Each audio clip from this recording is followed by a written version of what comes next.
This video is about the Drago GT versus the Geringhoff XDC. We have both of them. This is only an 8-row here. Our Geringhoff XDC is a 16-row folder. So this head here,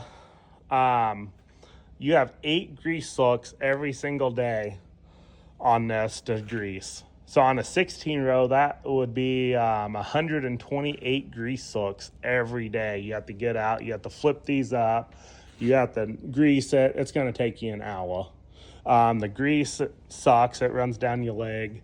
I mean, it bypasses in the grease gun, whatever. That is a disadvantage of this head versus the Geringhoff. Only has the 32 grease hooks. You do not have to flip up the snoots. You don't have to do any of that. You just walk under the head, grease it, and you're good to go. But this head does an amazing job on the stocks. Like, it pulverizes it. I mean, it's twin chop. It's not the same style head at all. And then with those twin choppers, it yanks the stock down, pulverizes it. Not very much material goes into your combine. So it does a cleaner sample, in my opinion, because you have less material going through your combine to have to sift through. These quad suspension deck plates here, these things are nice. I'd say that does have a little less head shatter. You have more maintenance because you have mechanical linkage with the spring, whatnot, than the Geringhoff. That is just a hydraulic cylinder that moves them all. So this head has more maintenance, but does a very, very nice job. Tillage. Depends on your tillage program also, which head you'd prefer. If you're doing like a VT, minimal till, stuff like that, and not like heavy disc gripping, this head would be amazing because, I mean, it has little chunks like that and you just have to cover it up or mix it in. Well, the Geringhoff XDC leaves long chunks. It chops the stock, but it doesn't like cut it all the way through. And you have a lot more material on the ground to deal with. Plus, that head doesn't yank the stock down like these choppers do. So you have more material going through the combine, and then you have more issues with losses at the back. Disadvantage to the Geringhoff. The XDC rolls.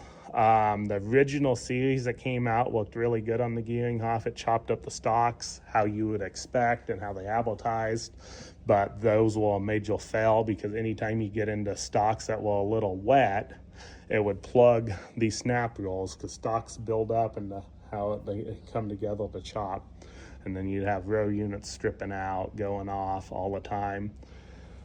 So that was a big disadvantage. Other thing that I do not like about the Geringhoff is these things, the way it's designed, the chain strips out on the back, and these things will come and line up with each other. And they say you just run it like that, but if you look at the whole row unit's like flexing right here while it's hitting. I don't like that either. Both heads, different application. The Geringhoff XDC takes a whole lot less combine power because just the snapping rolls and less maintenance, obviously, because you don't have all these gearboxes. You just have the one. So I don't know. Really depends on your application and your operation and how you do things, what head's better for you. But the main disadvantage to this is all the maintenance. Greasing it. I mean, not a huge deal, but still, it's going to shoot an hour every single day at least. Time you flip all those up, everything's packed completely solid because it's a chopping head. This all packs in solid, and grease it. Versus a Geringhoff is going to take you 5 to 10 minutes max to do. Just to be clear, I'm not talking smack on this head whatsoever. I really like the job it does. It does an amazing job. I would like to VT some ground behind it and just see how it does next year. But we'll see if we do that or not. But it does a very nice job. That's a very nice head also. I do not have a lot of bad to say about either head. So yeah, the takeaway from this, the two downfalls for each head for me is this one has a ton of maintenance and the Geringhoff does not do the job that they advertise it does.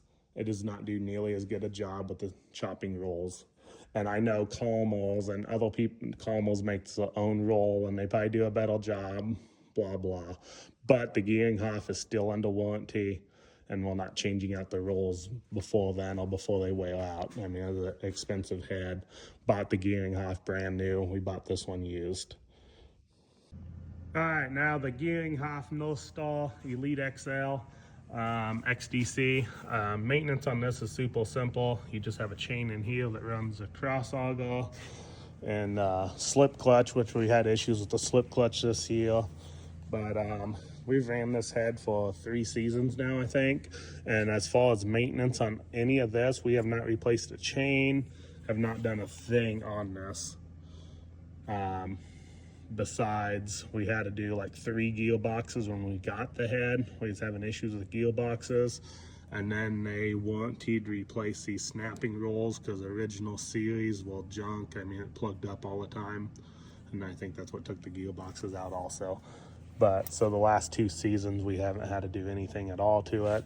The linkage here is super simple. I mean, this holds it down right here. And it's just a spring in there. It requires no grease whatsoever. So you just have your 2 grease hooks on your snap rolls, and then nothing else. Everything's just oil. So the maintenance on this head compared to the Drago is absolutely amazing if you do not like doing a ton of maintenance. And these deck plates have never seized up on us. I know you have to clean the Drago one sometimes. One thing that I hate about this head is look at the distance from when the stock starts going in here till it gets into the snap roll. This is freaking dumb in my opinion, because it plugs up here, because these chains, you can see the stock can fit right in between that chain. I mean, obviously his deck plates are really wide right now, which is unhooked. It's the end of the season. So that part kind of drives me nuts. And then also these chains like to line up, and if they line up down here, they hit each other, and it flexes this, because this head is designed to slip right here on that back gear. So that part's a downfall. But maintenance wise, we've had really good luck with this. Haven't had to do much to it. It's super simple compared to the Drago. Maintenance is amazing compared to the Drago, just a little different style. This right here is raised, so that is kind of neat, because this little lip right here, that actually helps when the eel's shadowing. That helps to keep it from just falling over. It wants to ride up the side of this, so that piece is nice also. The old Capella heads used to have the deck plate that cloved up, which is a neat design too, but since then they moved and changed it, but the original one we had did that. And one last thing here, these XDC rolls do not do nearly the job they advertise. You can see they're all packed together. If you watch this video here, you see how they spin and then they come together and cut. Well, that packs completely solid with stock. So it doesn't actually cut the stock after you run it just a little bit. It cuts like half the stock and more crushes it than anything. You can see the stuff's like packed into like concrete, and you can't wash it out. I mean, you could dig it out, but it just packed back in like 5 minutes. So that part is very disappointing about this, because you can see that's just packed solid and tight. So it definitely does not do a nice fine job with stock management. We run the 875 primarily, which cuts the stock really nice and sizes it really good in a field with the tillage program. But a chopping head does an amazing job for stock management if you're not running aggressive tillage.